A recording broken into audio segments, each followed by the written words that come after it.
ದೇಶಾದ್ಯಂತ ಹೋಳಿ ಹಬ್ಬದ ಸಂಭ್ರಮ ಮನೆ ಮಾಡಿದೆ. ಬಣ್ಣಗಳ ಈ ಹಬ್ಬದಲ್ಲಿ ಯಾವುದೇ ಜಾತಿ, ಧರ್ಮ, ಭೇದ ಭಾವವಿಲ್ಲದೆ ಎಲ್ಲ ಸಮುದಾಯದವರು ಒಗ್ಗೂಡಿ ಪರಸ್ಪರ ಬಣ್ಣಗಳನ್ನು ಎರಚುವ ಮೂಲಕ ಸಂಭ್ರಮದಲ್ಲಿ ಭಾಗಿಯಾಗುತ್ತಾರೆ. ಬಣ್ಣಗಳ ಹಬ್ಬವು ಹೊಸ ಸಂವತ್ಸರ ಆಗಮನದ ಸೂಚನೆಯೂ ಆಗಿದೆ. ವಿಶೇಷವಾಗಿ ಉತ್ತರ ಭಾರತದಾದ್ಯಂತ ಬಣ್ಣಗಳ ಹಬ್ಬದಲ್ಲಿ ಮಿಂದೆದ್ದು ಜನ ಸಂಭ್ರಮಿಸುತ್ತಾರೆ. ಉತ್ತರ ಪ್ರದೇಶದ ಮಥುರಾ, ಒಡಿಶಾ, ಹಿಮಾಚಲ ಪ್ರದೇಶ, ಉತ್ತರಾಖಂಡ್ನಲ್ಲಿ ನಿನ್ನೆಯಿಂದಲೇ ಹೋಳಿ ಹಬ್ಬ ಕಳೆಕಟ್ಟಿದೆ. ಒಡಿಶಾದ ಪುರಿಯ ಶ್ರೀ ಜಗನ್ನಾಥ ಮಂದಿರದಲ್ಲಿ ಡೋಲಾ ಪೂರ್ಣಿಮೆಯನ್ನು ವಿಜೃಂಭಣೆಯಿಂದ ಆಚರಿಸಲಾಯಿತು. ಭಕ್ತರು ಬಣ್ಣದ ಓಕುಳಿಯನ್ನು ಎರಚಿ ಸಂಭ್ರಮಿಸಿದರು. ಮಥುರಾದಲ್ಲಿ ಹೂಗಳ ಹೋಳಿಯನ್ನು ಆಚರಿಸಿದ್ದು ವಿಶೇಷವಾಗಿತ್ತು. ಹಲವೆಡೆ ರತಿ ಮನ್ಮಥರ ಮೂರ್ತಿ ಸ್ಥಾಪಿಸಿ ಪೂಜಿಸಲಾಯಿತು. ನಂತರ ಕಾಮಣ್ಣನ ದಹನ ಮಾಡಲಾಯಿತು.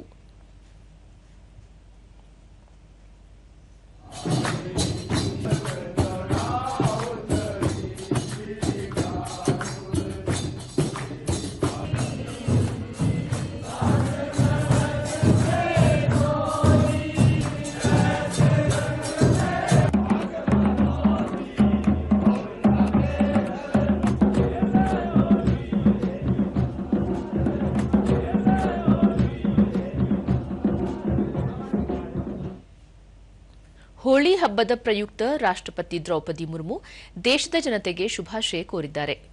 ತಮ್ಮ ಸಾಮಾಜಿಕ ಜಾಲತಾಣದಲ್ಲಿ ಅವರು, ಹೋಳಿ ಹಬ್ಬವು ಸಂತಸ ಮತ್ತು ಸಂಭ್ರಮದ ಆಚರಣೆಯಾಗಿದ್ದು ಸಮಾಜದಲ್ಲಿ ಸಾಮರಸ್ಯದ ಸಂದೇಶವನ್ನು ನೀಡುತ್ತದೆ. ಪ್ರೀತಿ ಮತ್ತು ಭರವಸೆಯನ್ನು ಮೂಡಿಸುವ ಮೂಲಕ ಸಾಮಾಜಿಕ ಒಗ್ಗಟ್ಟನ್ನು ಬಲಪಡಿಸುತ್ತದೆ. ಹೋಳಿ ವೈವಿಧ್ಯತೆಯಲ್ಲಿ ಏಕತೆಯ ಸಂಕೇತವಾಗಿದೆ ಎಂದು ಹೇಳಿದ್ದಾರೆ. ಉಪರಾಷ್ಟ್ರಪತಿ ಸಿಪಿ ರಾಧಾಕೃಷ್ಣನ್ ದೇಶದ ಜನತೆಗೆ ಹೋಳಿ ಹಬ್ಬದ ಶುಭಾಶಯ ಕೋರಿದ್ದು, ಈ ಹಬ್ಬವು ದುಷ್ಟಶಕ್ತಿಯ ಮೇಲೆ ಒಳ್ಳೆಯದರ ವಿಜಯೋತ್ಸವ ಮತ್ತು ವಸಂತ ಕಾಲದ ಆಗಮನದ ಸಂಕೇತವಾಗಿದೆ. ಈ ಹಬ್ಬವು ಸಹೋದರತ್ವ ಮತ್ತು ಪರಸ್ಪರ ಗೌರವವನ್ನು ಪ್ರತಿಬಿಂಬಿಸುತ್ತದೆ ಎಂದು ಹೇಳಿದ್ದಾರೆ. ಪ್ರಧಾನಿ ನರೇಂದ್ರ ಮೋದಿ, ಬಣ್ಣ ಮತ್ತು ಉತ್ಸಾಹದಿಂದ ತುಂಬಿರುವ ಹೋಳಿ ಹಬ್ಬವು ಎಲ್ಲರಿಗೂ ಸಂತೋಷವನ್ನು ತರಲಿ, ಪ್ರತಿಯೊಬ್ಬರ ಜೀವನ ಖುಷಿ, ಸಮೃದ್ಧಿ ಮತ್ತು ಯಶಸ್ಸಿನ ಬಣ್ಣಗಳಿಂದ ತುಂಬಿರಲಿ ಎಂದು ಹೋಳಿ ಹಬ್ಬದ ಶುಭಾಶಯ ತಿಳಿಸಿದ್ದಾರೆ.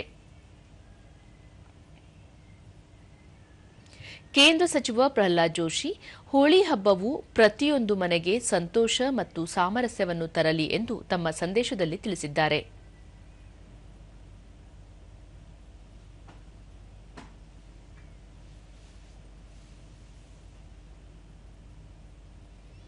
ಕೇಂದ್ರ ಸಚಿವರು ನಿನ್ನೆ ರಾತ್ರಿ ಹೋಳಿ ಹಬ್ಬದ ಪ್ರಯುಕ್ತ ಧಾರವಾಡ ಜಿಲ್ಲೆ ನವಲಗುಂದ ಪಟ್ಟಣದ ಶ್ರೀರಾಮಲಿಂಗ ಕಾಮಣ್ಣನ ದರ್ಶನ ಪಡೆದು ಹೋಳಿ ಸಂಭ್ರಮದಲ್ಲಿ ಭಾಗಿಯಾದರು.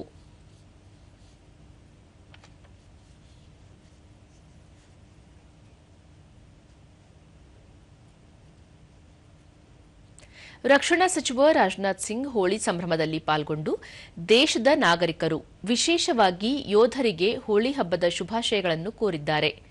ಗಡಿ ಕಾಯುವ ಯೋಧರು ದೇಶ ರಕ್ಷಣೆಯಲ್ಲಿ ಪ್ರಮುಖ ಪಾತ್ರ ವಹಿಸುತ್ತಿದ್ದು, ಅವರೆಲ್ಲರಿಗೂ ಹೋಳಿ ಸಂತಸ ತರಲಿ, ಎಲ್ಲೆಡೆ ಶಾಂತಿ, ಸೌಹಾರ್ದತೆ ವಾತಾವರಣ ನಿರ್ಮಾಣವಾಗಲಿ ಎಂದು ಆಶಿಸಿದ್ದಾರೆ.